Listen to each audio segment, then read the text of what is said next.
کیا قرآن مجید کو بغیر وضو پڑھ سکتے ہیں؟ جی پڑھ سکتے ہیں انشاءاللہ تعالیٰ۔ اللہ کے نبی صلی اللہ علیہ وسلم رات کے وقت جب سو کر کے اٹھتے تھے تو سورہ آل عمران کی آیتیں پڑھتے تھے اور وضو نہیں کرتے تھے اللہ کے نبی صلی اللہ علیہ وسلم۔ قرآن پڑھنے کے لیے وضو شرط نہیں ہے، البتہ مصحف چھونے کے لیے بہت سارے علماء نے کہا ہے کہ وضو کرنا چاہیے، اور بہتر یہ واجب تو نہیں کہہ سکتے ہیں، لیکن بہتر یہ ہے کہ اگر مصحف چھونا ہے تو وضو کر لیں، لیکن واجب نہیں ہے۔ کیا قرآن مجید کو بنا سمجھے پڑھنے پر اجر ملے گا؟ بالکل ملے گا، کہیں پر بھی قرآن و سنت میں یہ بات نہیں ہے کہ بغیر سمجھے اگر قرآن پڑھیں گے تو ثواب نہیں ملے گا۔ قرآن کی تلاوت، قرآن کی خاصیت یہ ہے کہ اس کو بغیر سمجھے پر پڑھنے پر بھی اجر ہے، بلکہ اللہ کے نبی صلی اللہ علیہ وسلم نے قرآن کا جو اجر بیان کیا ہے، اس اجر کی مثال میں جو آیتیں اللہ کے نبی صلی اللہ علیہ وسلم نے پیش کی ہیں وہ تو کوئی بھی نہیں سمجھتا ہے۔ اللہ کے نبی کیا فرمایا؟ ہر حرف پڑھنے پر بندے کو 10 نیکیاں ملتی ہیں، اور اس کے بعد مثال میں کیا بیان فرمایا؟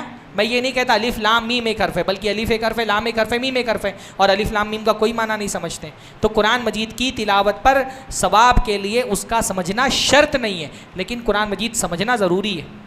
ثواب ملے گا، لیکن وہ ثواب نہیں ملے گا جو سمجھ کر پڑھنے پر ملتا ہے۔